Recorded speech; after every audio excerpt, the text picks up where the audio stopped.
Evil Pixel. During the 64-bit era, first-person shooters became synonymous with games the likes of GoldenEye 007 for the Nintendo 64. I think most would agree that 1997 was the GoldenEye era for FPSs. I mean, every first-person shooter wanted to be like GoldenEye and attain the status that it achieved. Everyone spoke about it, and honestly continue to speak about it. And it was a rather simple, straightforward game, with a somewhat engaging local multiplayer. Now of course, this is a subjective opinion, but for the 1997 standards, GoldenEye wasn't that great of a game compared to others that were out. But for a console game, it was fantastic. Now there was a game that attempted to capture GoldenEye's charm for the Nintendo 64, with a different movie franchise as well. However, that game never saw the light of day. Now in the 90s, most developers attempted to gain game popularity by adopting popular movie franchises, such as what Rare did with the GoldenEye 007 movie. Similarly, a particular developer was attempting to do the same with the Die Hard franchise. And so in today's video, we'll be covering the unreleased Nintendo 64 game, Die Hard 64. The story of Die Hard 64 begins with Bit Studios. Bit Studios is a British-based developer and no stranger to video game creation, with over 30 years of experience with their first game, Chase HQ, for the Game Boy, released in 1990. Now Chase HQ is an adaptation of Super Chase for the Super Nintendo, which is an awesome game by the way. Now majority of Bit Studios involve movie adaptations and LJN produced games such as Terminator 2 Judgment Day for the Game Boy, Spider-Man and the Sinister Six, Last Action Hero, Die Hard Vendetta, and the list goes on and on. Bit Studios was founded by Fuad Katan, which was originally formed from his earlier company named Mikdo Limited. Now very little is known of its origins. However, it is documented and known that Fuad Katan has been in the gaming industry for decades, as early as the 80s, and even made games for the Commodore 64. Now this can be seen by scrolling through Bit Studios' website utilizing the Wayback Machine, but I digress. Now throughout the years, Katan had developed close relationships with several contacts throughout the industry, the likes of Fox, Sony, and Nintendo. And that probably explains why his company, Bit Studios, got so many video game adaptations of movies under his belt. Now as previously stated, Bit Studios was responsible for Die Hard Vendetta, which was released in 2002 for the Nintendo GameCube. And as stated previously, in the late 90s, the popularity surrounding GoldenEye's success for the Nintendo 64 garnered others to mimic its style. Now Die Hard 64's discovery begins with Assembler Games forums, which we've discussed several times on this channel. Now a user by the name of 10AHU, I guess we'll call him 10ahu, who claims to have worked with Bit Studios back in the day, decided to randomly post a video of Die Hard 64 on June 25, 2019, with the simple text reading, "2 Die Hard videos, enjoy." Now this user is very active in the forums, so it appears that his sources are legitimate, and what he stated was even more interesting. Now according to the user, the game was being made for Fox Interactive and was being planned for a 1999 release. Die Hard 64 was supposed to have about 24 levels, however not all of them were finished. The game files have not been released due to legal reasons. However, the user stated that it had been separated into 3 separate files and could not be played with a normal emulator for the Nintendo 64. Instead, the user used an EverDrive 64 along with an original Nintendo 64 to make the ROM work. Now, in its early development, Die Hard 64 actually started off as a completely different game altogether.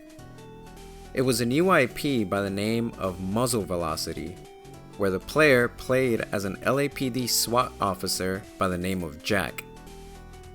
Now this game was supposed to allow the player to roam around in a sort of free roam mode, looking for criminals and interacting with the environment. Now somewhere along the line, the developers decided to turn this into a movie-based game, and immediately turned to the movie Speed 2.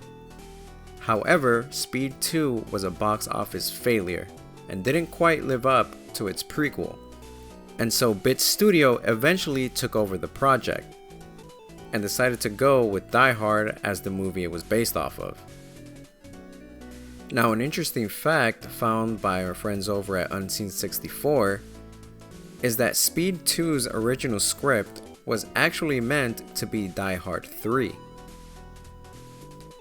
Now, the game itself is not that bad for its time. As you begin the game, you're met with a selection of levels available to play, of which there are 7.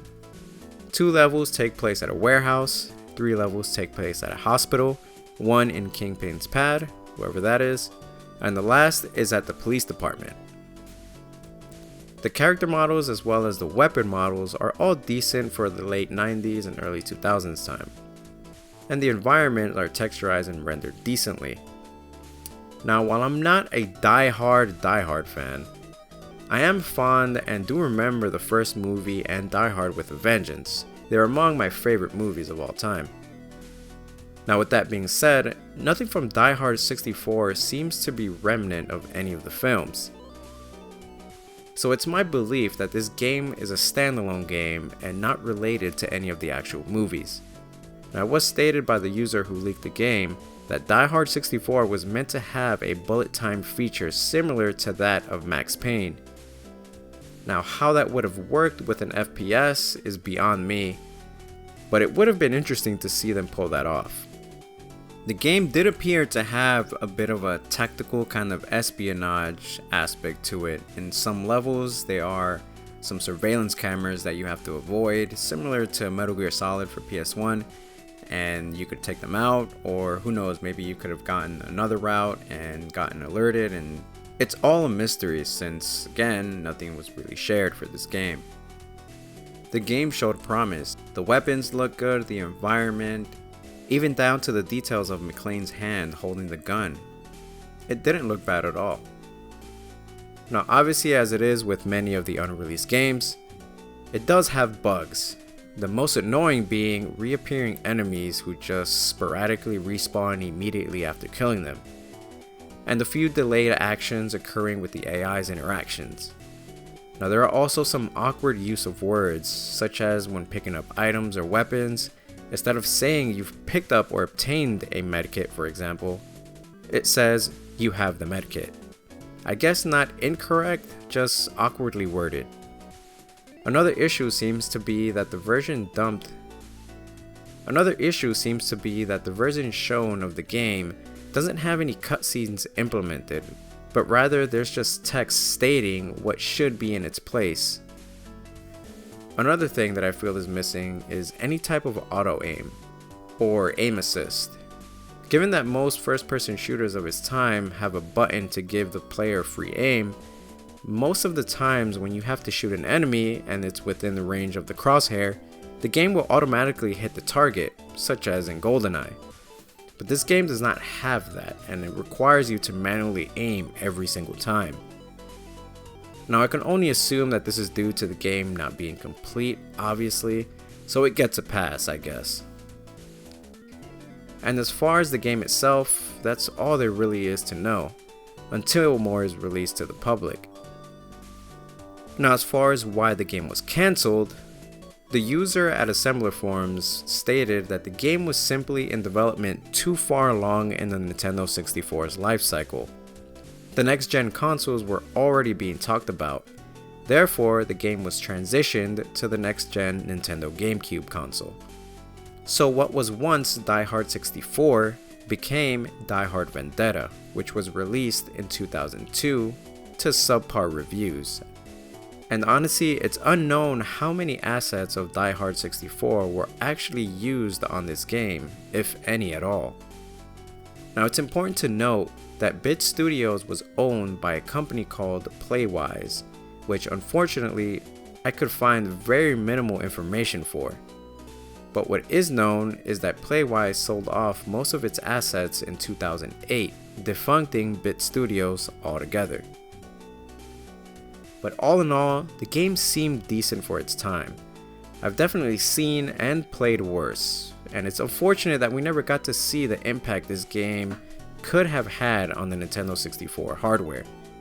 I mean, it looked to be promising, especially if it pulled off the bullet time feature well. To my recollection, I can't think of any first-person shooters that had bullet time features in that time, or now to be honest. Now I know that I've mentioned GoldenEye a lot in this video, but the truth is, GoldenEye back then was the first-person shooter. I mean, I know that there were a lot of different first-person shooters at that time that were good, but none of them really got the charm that GoldenEye did. I mean, so much so that people still talk about it to this day. But unfortunately, that is what we know of Die Hard 64. Thank you guys for watching. Check out some of our other videos if you'd like. And I just want to quickly apologize for our hiatus that we haven't uploaded in a couple months. We've just been kind of busy a little bit, but I promise we're getting back to it. We have some other videos lined up. And yeah, I appreciate all of you. Happy holidays. We'll see you next time.